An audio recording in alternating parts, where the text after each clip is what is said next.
మళ్ళీ నువ్వు 100 మంది దొరకనట్టు నువ్వు ఒక్కడ రా ముందు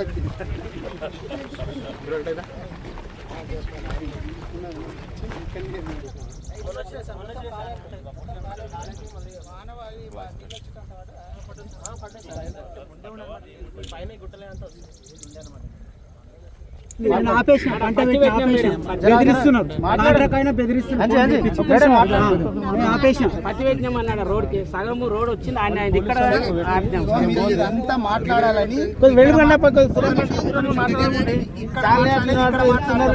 ఇక్కడ అయిపోయిన తర్వాత ముఖ్యమంత్రి అసెంబ్లీలో కూడా ప్రశ్నించనీకే మేడం తోలుకొచ్చాం. ఒట్టిగా మాట్లాడే బదులు ఇన్ని ఎకరాల భూములకి ఇంతమంది రైతులు ఉన్నారు, మేము ఇంతమందికి ఇచ్చినాము, ఇంకా ఇంతమందికి ఇచ్చేది ఉండే ప్రాజెక్ట్కి ఇంత అనుకున్నాము, మరి మిగతా వాళ్ళకి ఇవ్వాలి కదా పైసలు అని చెప్పి అడగనికనే నేను ఈరోజు మన గత ప్రభుత్వంలో కేసీఆర్ సార్ ప్రభుత్వంలో 1100 ఎకరాల భూమి మా గ్రామంలో సేకరించారు. చాలామందికి అన్యాయం జరిగింది. దాదాపుగా ఒక 100 మందికి ఇంకా డబ్బులు పూర్తిగా రాలేవు. అప్పుడే మనం సేకరించిన తర్వాత ఎలక్షన్ కోడ్ రావడం వల్ల వాళ్ళకు కూడా మేము సహకరించలేకపోయినాం. గౌరవ మాజీ ఎమ్మెల్యే ఇప్పుడున్న ప్రస్తుత స్పీకర్ గారు 2 దఫాలుగా మా దగ్గరకు వచ్చి మీకు ఇచ్చిన మీరు తీసుకున్నట్టు టీఆర్ఎస్ ప్రభుత్వం ఏదైతే భూమి లాక్కుందో తిరిగి మీకు ఇప్పిస్తానంటని దేవుళ్ళ మీద ఒట్టు వేసి మళ్ళా ఇచ్చిన 17 లక్షలు కాకుండా ప్రసాద్ స్పీకర్ గారు దాదాపుగా ఇచ్చిన అమౌంట్ 17 లక్షలు కాకుండా ఇంకా మీకు పెంచి ఒక 3-4 లక్షలు కూడా అధికంగా ఇస్తానంటని చెప్పి మా అందరినీ మోసం చేసిండ్రు. అదేవిధంగా దాదాపుగా ఇది 2 సంవత్సరాల నుంచి శిలాపలకం వేసి 2 సంవత్సరాలు అవుతుంది. ఇప్పటి కూడా ఎక్కడేసిన గొంగడు అక్కడ ఉంది. ఈరోజు మేడం గారు ఈరోజు వస్తున్నారని తెలియగానే దాదాపుగా నెల 15 రోజులు అవుతుంది వర్క్ ఆఫ్ చేసి ఉటావుటిని వచ్చి వాళ్ళు డీజిల్ ఇప్పుడు మేము వచ్చినాక మేము 7-7:30 వీటికి వచ్చినాక అప్పుడు పంపులో తీసుకొచ్చి డీజిల్ పోసిచ్చి అప్పుడు స్టార్ట్ చేసే వరకు నెల 15 రోజులు అవుతుంది. అదేవిధంగా భూములు కూడా నష్టపోయిన మా గ్రామస్తులంతా నష్టపోయారు. కావున మాకు కనీసం నిరుద్యోగులకు ఉద్యోగం అని వస్తుందంటే మా గ్రామ పెద్దలందరూ భూములు కోల్పోయిన అందరూ చాలామంది వెయిట్ చేసారు. అటు ఉద్యోగాలు రాక ఇక్కడ వీళ్ళ అమౌంట్ రాక అంతా అధోగతికి పాలయ్యారు. కావున దయచేసి రేవంత్ రెడ్డి గారు మేము కూడా మీ జిల్లాలో ఉన్నాం, మొత్తం కొడంగల్ తీసుకోకండి. మేము జిల్లాలో మేము కూడా మీ ప్రజలమే. మా వికారాబాద్ చూడండి, మా వెనకతాల గ్రామాన్ని చూడండి.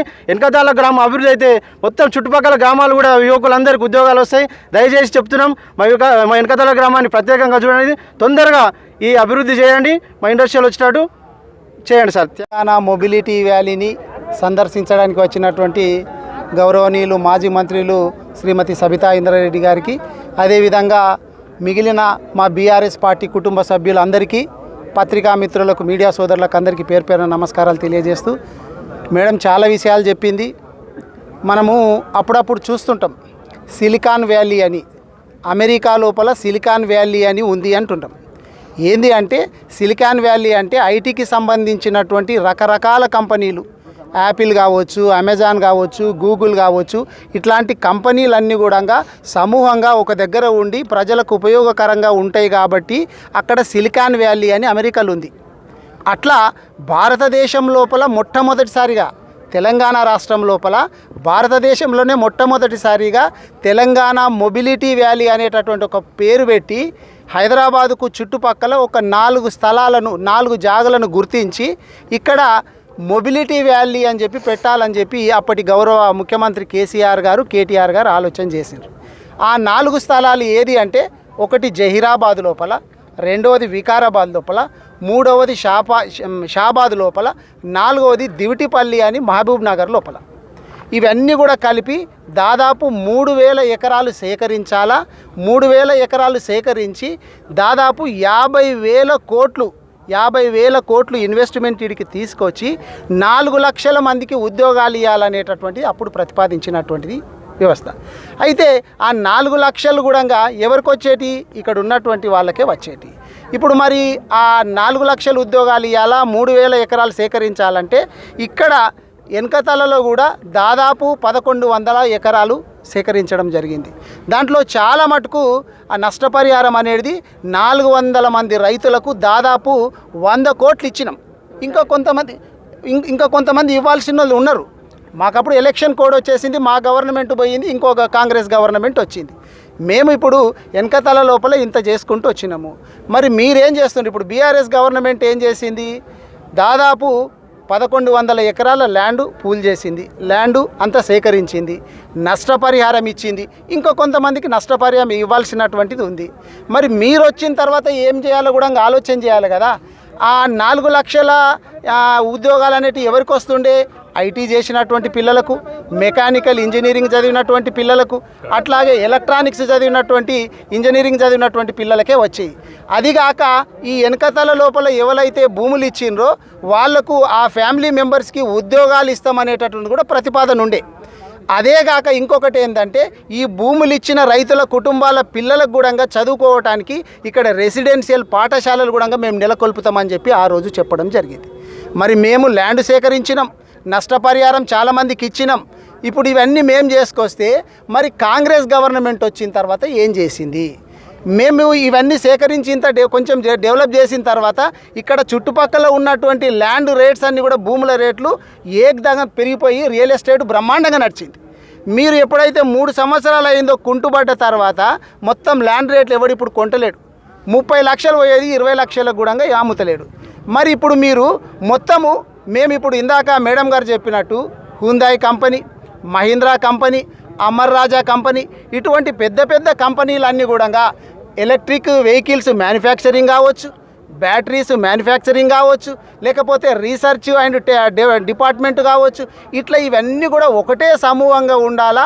మొబిలిటీ వ్యాలీ అంటే ట్రాన్స్పోర్ట్కు సంబంధించినటువంటి అన్ని రకాల కంపెనీలు ఒక దగ్గర ఉండాలనే ఉద్దేశం చేత మేము ఇది చేసుకొచ్చినాం.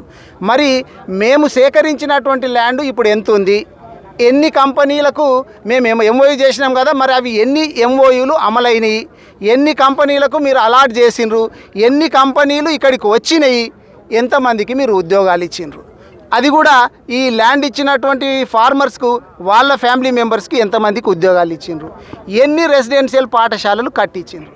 ఇప్పుడు ఈ 4 చోట్ల ఉంటే జహీరాబాద్ లోపల ఎలక్ట్రిక్ వెహికల్స్ స్టార్ట్ అయినాయి, రోడ్డు మీద తిరుగుతున్నాయి. ఇక్కడ షాబాద్లో పోతే అక్కడ కూడా ఎలక్ట్రిక్ వెహికల్స్ కంపెనీ స్టార్ట్ అయింది, ఉద్యోగాలు వచ్చినాయి, రోడ్డు మీద తిరుగుతున్నాయి. అక్కడ మహబూబ్ నగర్లో పోతే అక్కడ కూడా అమర్ రాజా కంపెనీ వచ్చి అక్కడ కూడా బ్యాటరీలకు సంబంధించింది నడుస్తున్నది. మరి 3 చోట్ల నడిచినప్పుడు ఈ వికారాబాదు నియోజకవర్గాన్ని ఎవరు పట్టించుకోరా? ఇక్కడ ఉన్నటువంటి అసమర్థ నాయకుడు ఎవరు?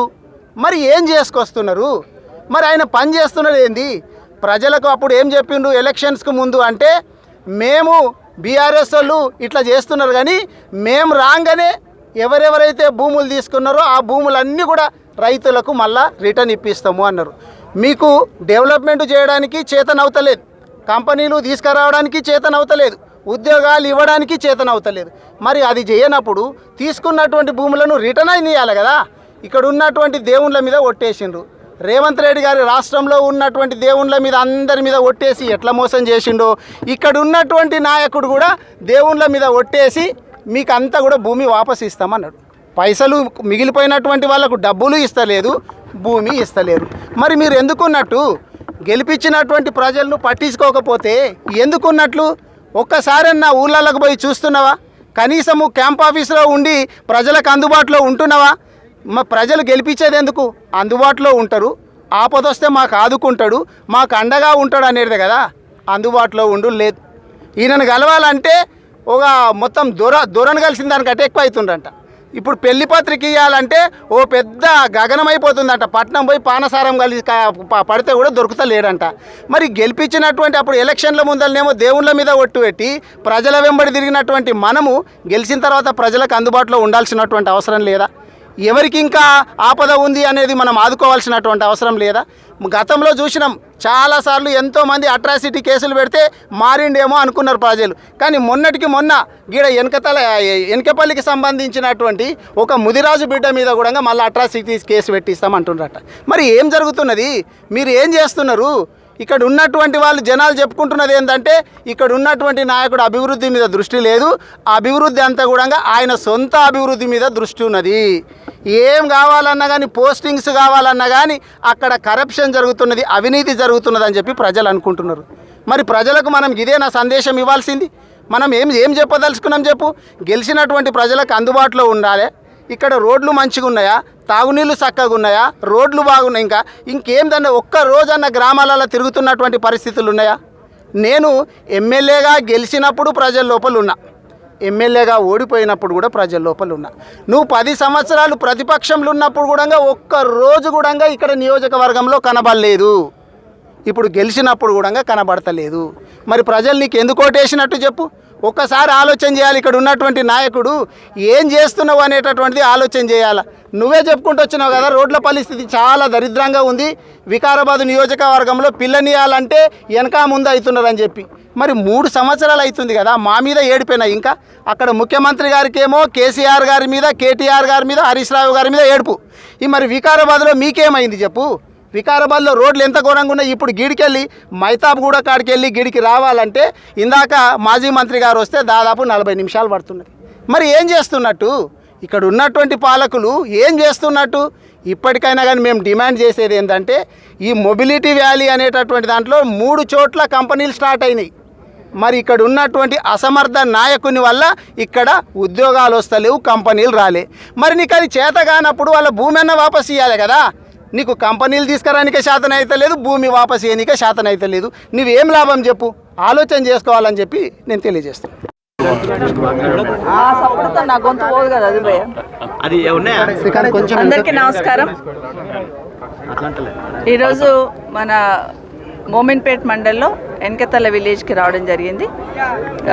మాజీ శాసనసభ్యులు సోదరులు ఆనంద్ గారి రిక్వెస్ట్ మేరకు ఈరోజు ఇక్కడికి రావడం జరిగింది. సోదరులు నాగేందర్ గౌడ్ గారు, అట్లే విజయ్ కుమార్ గారు వైస్ చైర్మన్ గారు, అట్లే శుభ్రత్ పటేల్, స్థానిక సర్పంచ్ శ్రీకాంత్ గారితో పాటు ప్రజలు కూడా అందరు వచ్చినారు. వాళ్ళందరూ కూడా చాలా ధన్యవాదాలు తెలియజేసుకుంటూ, చాలా రోజుల నుండి అనుకుంటా ఉన్నాం, ఎన్కతల గ్రామంలో మోమిన్పేట్లో ఆ రోజు కేటీఆర్ గారు మంత్రిగా ఉన్నప్పుడు కేసీఆర్ గారి నాయకత్వంలో ఇక్కడ ఒక మంచి ఇండస్ట్రియల్ ఏరియా ఏర్పాటు చేయాలి. ఏదో ఆషామాషిగా కాకుండా ఒక మొబిలిటీ వ్యాలీ ఏర్పాటు చేయాలి.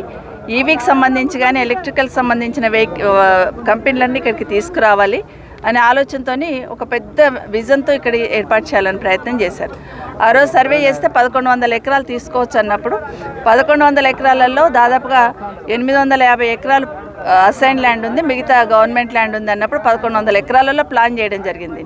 సో 850 ఎకరాలలో దాదాపు 650 నుండి 700 ఎకరాల వరకు డబ్బులు ఇవ్వడం జరిగింది. ఇంకా కొంత మిగిలి ఉండే దాన్ని కూడా కంప్లీట్ చేసి రైతులకు ఇబ్బంది కాకుండా తీసుకోవాలనే ప్రయత్నం చేస్తున్నాం. ఈరోజు మేము ఇక్కడ ఇంత పెద్ద కంపెనీలు ఏర్పాటు చేయాలని ప్రయత్నం చేసినామని చెప్తున్నామంటే తప్పకుండా రైతుల త్యాగం ఉంటుంది, వాళ్ళకి ధన్యవాదాలు చెప్పాలి. ఎన్కతల గ్రామానికి సంబంధించిన రైతుల్లో 90% రైతులకు సంబంధించిన భూమిని ఈ కంపెనీలు పెట్టాలని తీసుకున్నప్పుడు ఇమీడియట్గా కంపెనీలు స్టార్ట్ చేసి ప్రతి ఒక్క కుటుంబానికి ఒక ఉద్యోగం ఇవ్వాలని ఆలోచన ఆ రోజు. అట్లాగే మంచి కంపెనీలు, పెద్ద పెద్ద కంపెనీలు ఇక్కడికి హుండాయ్ లాంటి కంపెనీలు ఇక్కడ అగ్రిమెంట్ చేసుకున్న సందర్భంలో కూడా MOU చేసుకొని వస్తామన్న సందర్భంలో కంపెనీ వస్తే ఇమీడియట్గా ఇక్కడ ఉపాధి కూడా దొరుకుతుంది, డైరెక్ట్ ఇండైరెక్ట్ ఉపాధి కూడా దొరుకుతుంది అనే ఆలోచనతో మొదలుపెట్టిన కార్యక్రమం. అయితే అంతలో ఎన్నికలు రావడం, ఎన్నికలు వచ్చిన తర్వాత ప్రభుత్వం మారిన తర్వాత ఆలోచనలు కూడా మారినాయి అనిపిస్తుంది. ఎందుకంటే సిటీకి ఇంత దగ్గర ఇంత మంచి ఆలోచనతో ఏర్పాటు చేస్తున్నప్పుడు ఈ ప్రభుత్వం దాన్ని అందిపుచ్చుకొని కంటిన్యూ చేసింటేనేమో ఈ పార్టీ కంపెనీలు వచ్చేవి, వర్క్ స్టార్ట్ అయ్యేది. కానీ గాలికి వదిలేసి ఆ కంపెనీ వాళ్ళని కూడా మళ్ళీ పిలిచి మాట్లాడకుండా 3 సంవత్సరాలు అవుతుంది. మేము కూడా టైం ఇచ్చినాం, ఎందుకంటే కొత్త ప్రభుత్వం రానివ్వండి, వచ్చిన తర్వాత మొదలు పెడితే సరిపోతుందని.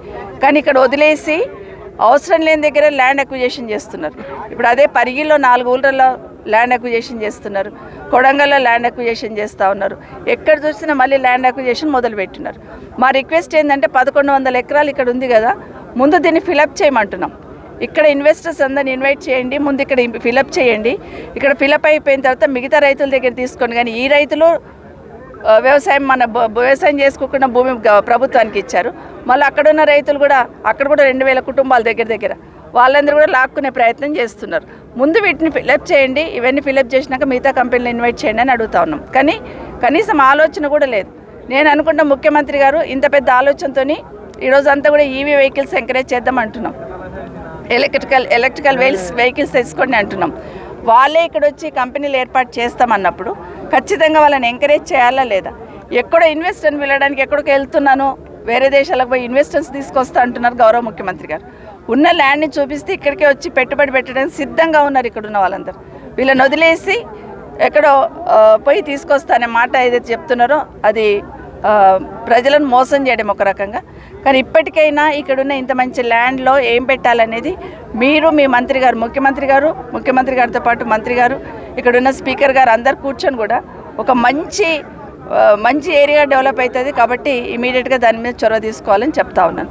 గతంలో కేసీఆర్ గారు ఉన్న 10 సంవత్సరాల్లో 9 సంవత్సరాల పైచిలకు నెలలు 10 సంవత్సరాలలో కేసీఆర్ గారు ఒక విజన్తో పనిచేశారు. కేటీఆర్ గారు ఆ రోజు ఐటీ మినిస్టర్, ఇండస్ట్రీస్ మినిస్టర్గా ప్రభుత్వ ఉద్యోగాలతో పాటు ప్రైవేట్ ఉద్యోగాలను కూడా వచ్చేటట్టు చేయాలంటే ఇన్వెస్టర్స్ని ఇన్వైట్ చేసి వాళ్ళకి కావాల్సిన సౌకర్యాలను కల్పించి టీఎస్ ఐపాస్ అనేది ఏర్పాటు చేసి ఎవరు వచ్చినా కూడా ఇమీడియట్గా ల్యాండ్ అలాట్మెంట్ కానీ ప్రభుత్వ అనుమతులు కానీ ఇమీడియట్గా వచ్చేటట్టు చేయాలనే ఆలోచనతో ఆ రోజు టీఎస్ ఐపాస్ ఏర్పాటు చేసి ఇన్వెస్టర్స్ని ఇన్వైట్ చేస్తే దాదాపుగా 4 లక్షల కోట్ల ఇన్వెస్టర్స్ వచ్చున్నారు. 4 లక్షల కోట్ల పెట్టుబడులు వచ్చినాయి 10 సంవత్సరాలలో. 24,000 కంపెనీలు ఈ రాష్ట్రానికి రావడం జరిగింది. వాటి మీద ఆషామాషి కాదు, దాదాపుగా 24 లక్షల మంది పిల్లలకి ప్రైవేట్ కంపెనీలలో ఉద్యోగాలు వచ్చినాయి. దాంట్లో ఇది కూడా భాగమే, తీసుకోమంటున్నాం. ఇమీడియట్గా తీసుకొని ఉపాధి కల్పించాలని ప్రయత్నం చేయండి అని చెప్తున్నాం. ఇది వదిలేసి ఊరికే భూములు తీసుకోవడం మీద దృష్టి పెట్టారు, అది కరెక్ట్ కాదు. ఇప్పటికైనా కొంతమందికి డబ్బులు ఇవ్వాలి, అవి కూడా ఇచ్చేసేయండి. వాళ్ళ రైతుల భూములు తీసుకున్నాం కాబట్టి అది కూడా ఇచ్చేసి ఇమీడియట్గా దీన్ని టేకప్ చేయాలని కోరుతా ఉన్నాను. ఎందుకంటే ఊరికే వచ్చి ఈరోజు రోడ్లు చూస్తున్నారు, దాదాపుగా ఆగిపోయిన వర్కులు మళ్ళీ మేము వస్తున్నామంటే ఈరోజు మొదలు పెడుతున్నారు. ఒకటి, ఈ రోడ్ను పెట్టుకొని రోడ్ వేస్తున్న దాన్ని పెట్టుకొని కొండలు గుట్టలు అన్నీ తవ్వేసి ఇల్లీగల్ మైనింగ్ చేస్తుండనేది గ్రామస్తులందరూ చెప్తా ఉన్నారు. రాత్రి 12 అయితే చాలు మొత్తం వెహికల్స్ అన్ని బయటకు వెళ్ళిపోతుంటే మట్టి నింపుకొని అని చెప్తా ఉన్నారు. ముందు దీని మీద దృష్టి పెట్టండి, పగడ్బందీగా చేయండి. నిజంగానే ల్యాండ్ అక్విజిషన్లో ఏమైనా అవకతవకలు జరుగుంటే కలెక్టర్ గారు, జిల్లా కలెక్టర్ గారికి విజ్ఞప్తి చేస్తున్నాను. గతంలో కానీ ఇప్పుడు కానీ ఎక్కడైనా ల్యాండ్ అక్విజిషన్లో రైతులకు అన్యాయం జరుగుంటే ఖచ్చితంగా మీరు ఇన్వాల్వ్ కావాలి, వాళ్ళకు భరోసా కల్పించాలి, రాని వాళ్ళకి ఖచ్చితంగా ఇవ్వాలి. ఇంకా మన గౌరవ శాసనసభ్యులు వికారాబాద్ స్పీకర్ గారు ఏదైతే ఎన్నికల కన్నా ముందు చెప్పినారట, మీకు కాంపెన్సేషన్ ఇప్పిస్తాను, ఇప్పకపోతే మీ భూమి మీకు ఇప్పిస్తాను. ఏదో ఒకటి వాళ్ళకి ఇచ్చిన మాట ప్రకారం చేసే ప్రయత్నం చేయాలి. అట్లా కాకుండా మాట ఇచ్చి వెళ్ళిపోవడం కాదు, ఇమీడియట్గా ఇన్వాల్వ్ అయ్యి జిల్లా కలెక్టర్ గారు ఇన్వాల్వ్ అవ్వాలి. అయ్యి ఎక్కడైతే ల్యాండ్ ఇవ్వాలో ల్యాండ్ రైతుల దగ్గర ఎవరిదైతే తీసుకున్నామో వాళ్ళకు కాంపెన్సేషన్ ఏదైతే ఇవ్వాలో నష్టపరిహారం అది కూడా ఇమీడియట్గా ఇచ్చి, ఎందుకంటే రోడ్లు వేస్తున్నప్పుడు వాళ్ళు ఆందోళన చెందుతున్నారు. మీరు రోడ్లు వేస్తున్నప్పుడు పోలీసు వాళ్ళని పెట్టి బెదిరించడం కాదు, మీరు రోడ్ వేస్తున్నప్పుడు ఏదైనా రైతు అడ్డం వస్తే ఖచ్చితంగా రైతుకి ఎక్కడ అన్యాయం జరిగింది న్యాయం చేయాలని ఆలోచన కలెక్టర్ గారు చేయాలి తప్పిస్తే పోలీసు వాళ్ళు పిలిచి భయపెట్టించడం అయితే కరెక్ట్ కాదు. ఇమీడియట్గా దీని మీద చొరవ తీసుకోవాలని కోరుతా ఉన్నాను.